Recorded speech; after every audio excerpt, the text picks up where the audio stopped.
అధికారం ఉంది తప్ప బియాండ్ 1 ఇయర్ ఇచ్చే అధికారం లేదు. కాబట్టి నాకేం సమాచారం ఉందంటే సీట్ల సంఖ్య పెంచుతున్నారు, 150 పైచీలకు అవుతున్నాయి. కానీ బిల్లులోనే ఏమి ఇన్కార్పొరేట్ చేస్తున్నారంటే ఈ ఎన్నికలకు కాదు, వర్తిస్తలేదు. అది ఎన్నికల తర్వాత డీలిమిటేషన్ అంటే నెక్స్ట్ ఎలక్షన్కు 19 వర్తించినట్టు వస్తుంది. కాబట్టి దానికి కూడా ఎవ్వరు గాబరాపడే అక్కర్లేదు.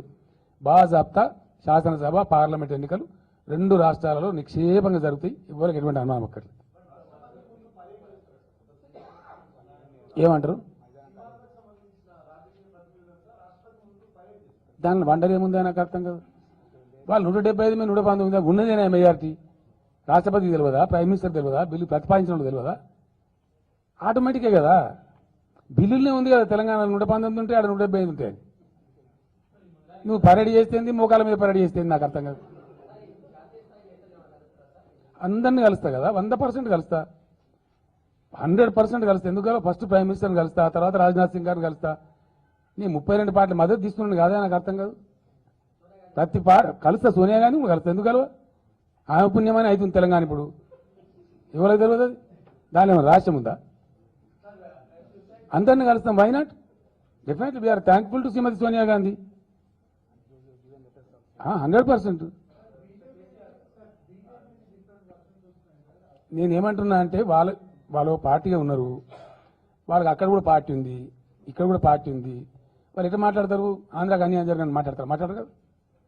అంత అనగానే వెంకయ్య నాయుడు ఎవరు అనగానే అడుగుతున్నావా బీజేపీ యూటర్న్ తీసుకుంటుంది అని మీడియా, అదో సునకానందం. ఏం చెప్తాం కానీ కోడిగుడ్డు మీద ఇంటికెళ్ళి ఇదే. బీజేపీ ఒక జాతీయ పార్టీ, జాతీయ ఎన్నికలు ఎదుర్కోబోతా ఉంది. అంత బలంగా వాళ్ళ నేషనల్ ఎగ్జిక్యూటివ్లో తీర్మానం చేసింది తెలుసా మీకు? గట్టిగా పాస్ చేయాలి బీజేపీ, జై తెలంగాణ అనలేదు గట్టిగా. వాళ్ళ జాతీయ కార్యవర్గంలో బాజాప్తాగా రిజల్యూషన్ పాస్ చేశారు. ఒక పెద్ద బాధ్యత గల పార్టీ, ప్రధాన ప్రతిపక్ష పార్టీ వాళ్ళ కంట్రీలో. రేపు జాతీయ స్థాయిలో ఎన్నికల మీద రేపు గవర్నమెంట్ చేయాలని ఆస్తి ఉన్నారు వాళ్ళు. అంత ఈజీగా ఇష్యూల మీద బ్యాక్అవుట్ అవుతారని పిల్లి మొగ్గలు ఇస్తారా? ఇదేమైనా ఆంధ్రప్రదేశా? ఏమైనా ఆంధ్ర ప్రాంతమా? ఎటువంటి అడ్డం పొడు మాట్లాడడానికి అట్లా ఉండదు కదా. మేమున్న స్థాయిలో అందరూ ఉంటారు అనుకుంటారా? ఆంధ్ర ప్రాంత నాయకులు, ఆంధ్ర మీడియా.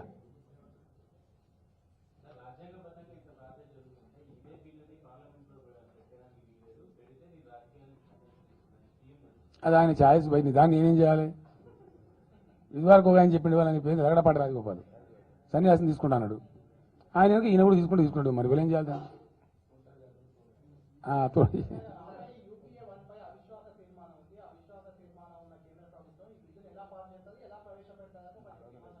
వాళ్ళకి తెలియదుగా. అవిశ్వాస తీర్మానం ఉన్న ప్రభుత్వం ఏం చేయదా? ఇంట్లో అనుకోవన్నా? అంతమంది రాష్ట్రపతికి తెలియదా?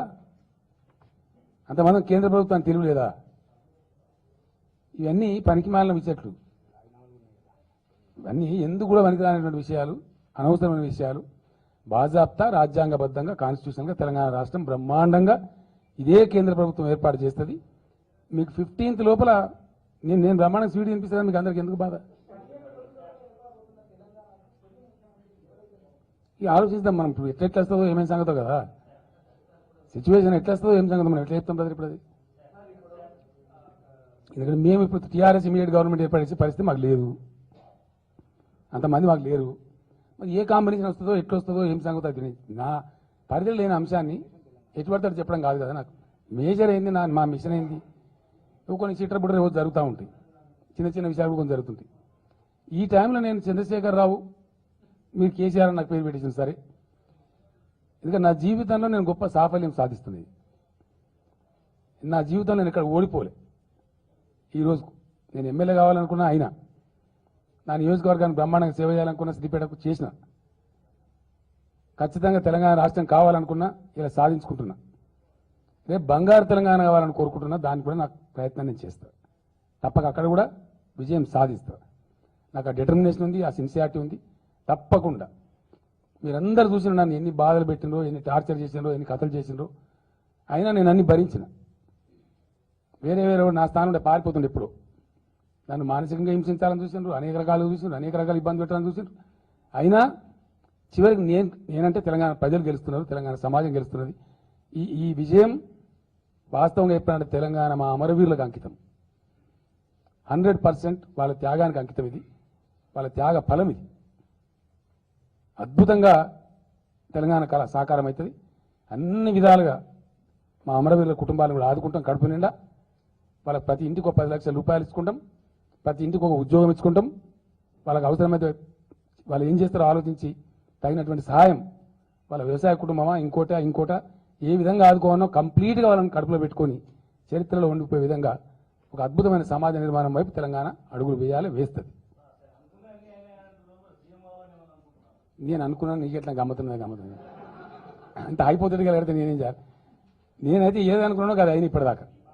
డెఫినెట్లీ నేను చెప్తాను కదా, ఎమ్మెల్యే కావాలనుకుని అయినా, మంత్రి కావాలనుకుని అయినా, తెలంగాణ రాష్ట్రం కావాలనుకుంటున్నా. మీ సాక్షి మీరు అందరూ నాతో పాటు 14 ఏళ్ళ నుంచి, కొంతమంది 14 ఏళ్ళ నుంచి లేకపోతే చాలా మంది మిత్రులు ఉన్నారు. మీ సాక్షిగానే తెలంగాణ రాష్ట్రం కూడా సాధించుకుంటున్నాం. చాలా సంతోషం. మీ అందరు కూడా బంగారు తెలంగాణ అయ్యేదాకా మీకు పని ఉంటుంది, నాకు పని ఉంటుంది, అందరం కలిసి మళ్ళీ పనిచేస్తూనే ఉందాం. ఏమంటారండి? ఎవరు నేను ఏమంటున్నా, నాకు Telangana my life time mission అని చెప్పాను చాలాసార్లు. నేను that mission now is going to be accomplished. Another 10-15 days, matter of half of a month. దాని తర్వాత నా పాత్ర ఏంది, ఏం చేయాలి, ఎట్లా అనేది లోకం నిర్ణయిస్తే, సమాజం నిర్ణయిస్తే, మీ బోటి మిత్రులు చెప్తారు, నువ్వు ఈ పనికి పనికేస్తావు, ఈ పని చేయని. అప్పుడు నిర్ణయించుకుని నాకు ఏముంది, పెద్ద ఇష్యూ కాదు కదా. మన పొలంలోకి వచ్చింది మీరు బ్రహ్మాండంగా పని కూడా పెట్టుకుని నేను ఏం బాధ లేదు అక్కడ. హ్యాపీ మీరు మంచిగా 15 రోజుల కోసం మిమ్మల్ని పిలుచుకుంటాడా, కావాల్సిన మీకు క్యాప్సికమ్ కాయలు ఇస్తా, బ్రహ్మాండంగా ఎట్లా అంటే అట్లా ముందు జరిగిపోతూనే ఉంటాం. Thank you so much.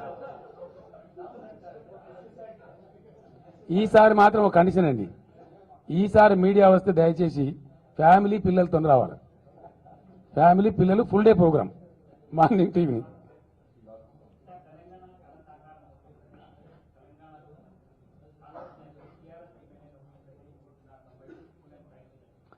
నేను ఏమంటున్నా అంటే, ఒక ఆయన మా దానిలో కూడా అరవింద్ రెడ్డి పిల్లగాడు మాట్లాడుతుంది పాపం. అది ఎట్లుంటుంది అంటే, పిల్లగాని సంకకెత్తున్నాం అనుకో, వాడు ఏమనుకుంటాడు, పెద్ద మార్కెట్ పెద్దగా అవుతాడు కదా, నేను మా నాయనకన్నా గొప్పని అయిపోయినా అనుకుంటాడు. అట్లా దించే వరకు తెలుస్తుంది, మోకాల కిందకి అవుతాడు. అట్లనే ఒక దగ్గర నీడ వచ్చి మనిషిని అడిగిందట, నువ్వు ఎవరు అని. మనిషిని అడుగుతాడు, నువ్వు ఎవరు అని.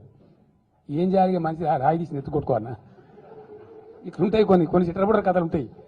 రామాయణంలో పిడికలు పెట్టి అంటారు చూడు, అట్లా కొన్ని జరుగుతుంటాయి. అవి పెద్ద ప్రాధాన్యం ఉన్న అంశాలు కావు, విశేషమైన ముచ్చట్లు కావు.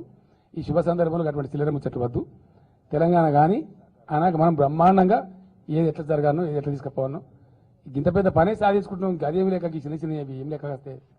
Thank you. जरूर जब राजनीतिक पार्टी है तो रणनीति बनाना ही पड़ेगा, रणनीति बनेगा जरूर, लेकिन तेलंगाना हासिल होने के बाद दोनों राज्यों में होगा, तेलंगाना राज्य में और आंध्र राज्य में, दोनों अलग अलग होंगे. Thank you.